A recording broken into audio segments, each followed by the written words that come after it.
Сәлеметсіздер ме? Сіздермен қайтадан Easy Anatomy каналы. Біз екінші курстың материалына тоқталатын боламыз. Екінші курстың материалы бұл жерде ангиология, яғни қан айналым жүйесіне тоқтаймыз. Енді қан айналым жүйесіне тоқталайық.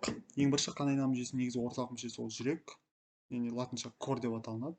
Жүректің негізгі, яғни бірінші жүректен тоқтайық. Жүрек бізде бұлшықетті, яғни қабырғасы 3 бұлшықетті қабаттан тұратын, сонымен қатар конус пішінді болып келетін, немесе конус пішінде болып келетін мүше болып келеді. Яғни бұл қан жасам жүйесінің орталық мүшесі. Оның өзінің сырты перикардпен қапталады. Перикардиум деп атайды.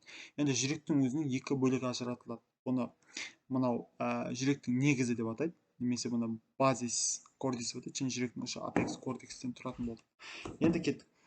Жүрекшемен енді сәйкесінше бізде жүректің өзінің жүлгелері болады. Яғни оның негізгі жүлгелеріне келетін болсақ, ең бірінші мынау жүлге. Бұны сулкус коронариум немесе тәждік жүлге деп атайды. Мынау жүректің құлақшасына жақын орналасқан. Одан басқа бізде қарынша аралық жүлгелер болады. Ол мына жерде sinus interventricularis anterior және sinus interventricularis posterior орналасқан. Енді кеттік. Одан басқа енді жүректің бәріміз білеміз, адамның жүрегі 4 қуыстан тұрады. 4 қуыстан. Оң жақ жүрекше, оң жақ қарынша, сол жақ жүрекше, сол жақ қарынша. Оң жақ жүрекше және сол жақ жүрекше, жүрекшелердің арасында бізде қарынша аралық, жүрекше аралық қалқау болады. Бұны септиум интератралия деп атаймыз. Ал қарыншалардың арасында дәл сондай қарынша аралық қалқау орналасқан синус септиум интервентрикулярия деп атайды. Жүрекше мен қарынша арасында тесік болады. Басқаша айтқанда, бұл тесікті біз остеум атервентрикулярия деп атаймыз. Енді жүрекше мен қарыншаны байланыстыратын тесік. Сәйкесінше жүрекше мен қарыншаны байланыстыратын тесікке бізде қақпақшалар орналасады. Ол қақпақшаларға немесе жармалар деп атайды. Оған қазір алдағы сабақтарда тоқталамыз. Яғни қарыншаны өткен кезде оған толығырақ тоқталамыз. Енді жүректің ең бірінші бөлігі ол оң жақ жүрекше тоқталайық. Оң жақ жүрекше орталық, оң жақ жүрекше бізде мынау жүректің жоғарғы оң жақ бөлігінде орналасқан кіші қан айналым жүйесінің, қысқаша айтқанда, осы оң жақ жүрекшенің бастау болатын бастапқы жүйесі болып табылады. Енді оң жақ жүрекшеге тоқталатын болсақ, оң жақ жүрекше атриум декструм. Ол мына жүректің оң жақ жоғары бөлігінде орналасқан, және осы жерде дұрыс емес текше пішіндес тәріздес аурикулярис декструмды түзеді. Мынау бізде жүректің басқаша айтқанда құлақшасы болып есептелінеді. Енді осы жүректің бізде жаңағы айтып өткендей септиум интератралияны атап өттім. Жүрекше екі жүрекшенің арасын бөліп өтетін. Енді оң жақ жүрекшенің бізде кеңейген бөлігі ажыратылады. Ол кеңейген бөлікті бізде синус венарум каварум деп атайды. Мына кеңейген бөлік болып келеді. Осы кеңейген бөлік. Осы кеңейген бөліктен басқа оң жақ жүрекшенің төменгі бөлігінде тарылған бөлігі орналасады. Ол бізде оң құлақша болып келеді. Оң құлақша бұл жүректің тарылған жері болып келеді. Кеттік. Одан кейін бізде тоқталамыз осы оң жақ, осы жаңа айтып өткен синус, бізде жаңағы аурикулярис декструмды атадық, осы бөлікке тоқталамыз. Аурикулярис декструм оң жақ жүрекшенің бір бөлігі есептелінеді. Осы аурикулярис декструмды атриум декструмнан оң жақ жүрекшені оң жақ құлақшадан бөлінетін бізде арнайы жүлге орналасады. Бұны сулкус терминалис деп атайды.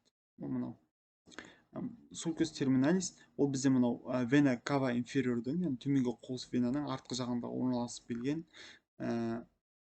жүлге болып табылады.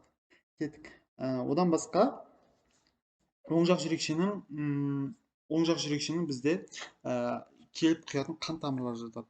Бұл қан тамырлары вена кава superior, вена кава inferior айтылады. Сонымен басқа мынау синус коронарис осы оң жақ жүрекшеге келіп құяды. Енді вена кава superior атайтып тұр, жоғары қуыс вена дененің жоғарғы бөлігінен қанды жинап алып келеді. Яғни бас, мойын, тұлға бөліктерінен, қол сияқты. Одан басқа мынау төменгі вена кава inferior бұл белден сонымен қатар жамба составынан, аяқтардан осы қанды жинап алып келіп оң жақ жүрекшеге келіп қояды. Вена кава супериор, вена кава инфериор түсінікті деп ойлаймын. Вена кава супериор сәйкесінше остеум вена кава супериор арқылы келіп құятын болса қанды, төменгі қос вена дәл солай остеум вена кава инфериор келіп инфериор арқылы қанды құятын болып табылады. Остеум вена кава инфериордың бір ерекшелігі бар. Ол жерде ай тәрізді, жарты ай тәрізді қақпақша орналасқан. Оны қақпақшаны вальвула вена кава инфериорис деп атаймыз. Ол мынау төменгі қос венада орналасады. Енді осы қос веналардың ара қашықтығы болады бізде. Мынау екі қос вена. Міне. Осы екі қос венаның ара қашықтығы негізінен 1,5-2 см деп келеді. Және осы екеуінің арасында бізде туберкулем интервенозум атты төмпешік орналасады. Мына жерде орналасқан.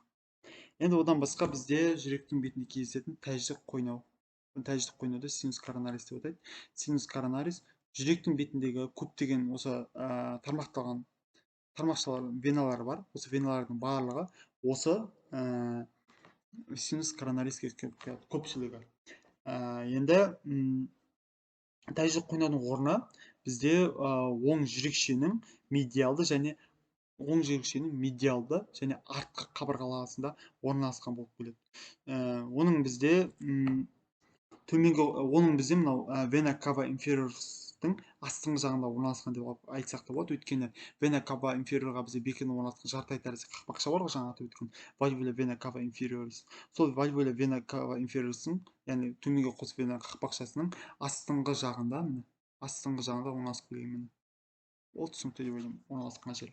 Енді тәждік қойнаудың оң жиегінде тәждік қойнаудың жапқышы орналасқан. Вальвула синус коронарий орналасады. Ол түсінікті деп ойлаймын. Одан басқа бізде жүректің меншікті веналары ажыратылады. Жүректің өзінің меншікті веналары бар, мынау кішкентай веналар. Осы жүректің өзінің меншікті веналары деп аталынады.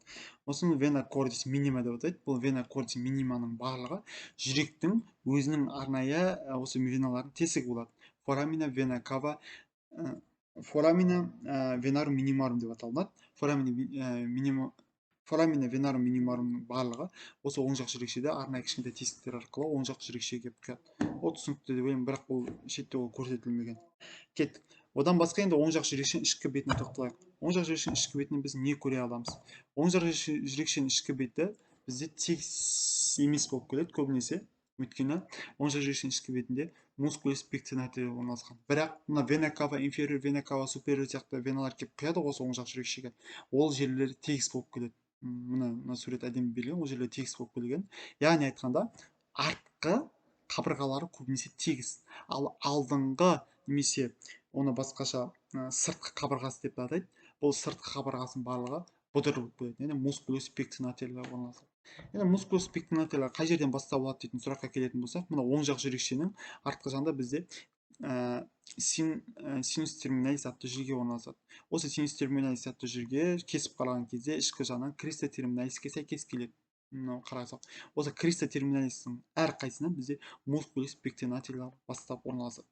Одан басқа оң жақ жүрекшенің ішкі жағында бізде фосса авалис атты тесік бар. Бұл фосса авалис атты тесік дегенде тесік емес, бұл ұрықтық кезді тесік болады да, ал адам дүниеге келген кезде бітеліп қалатын болып табылады. Бұны фосса авалис, ал ұрықтық кезде бұл форамина авалис деп аталынады. Мына ұрықтық кезде осы оң жақ жүрекшені сол жақ жүрекшемен байланыстырып тұрады. Кейін адам дүниеге келгеннен бұл бітеледі. Сөйтіп фосса авалиске айналады. Енді фосса авалис өзі сопақша тесік болып атайды тұр. Авалис сопақша тесік. Оның бізде жиегі ажыратылады. Бұны жиегін люнгус фосса авалис деп атайды. Яғни мына бұлшықеттердің төмпешіктерінен тұрады деп айтсақ болады. Енді бізде мына бұлтықтың төменгі бөлігінде, яғни немесе алдыңғы бөлігінде, осы алдыңғы бөлігінде мына төменгі қос вена жапқышының медиалды бөлігі бекиді. Енді төменгі қос венаның өзінің жапқышы болады дедік. Осы жапқышының медиалды бөлігі осы фосса авалистің алдыңғы жиегіне сәйкес келеді деп айтсаңыздар, осы жерге төменгі жағына мынаның жапқышы келіп бекиді. Түсінікті деп ойлаймын. Назар қойып тыңдағандарыңызға рахмет. Келесі сабақта оң жақ қарыншаны түсіретін боламын.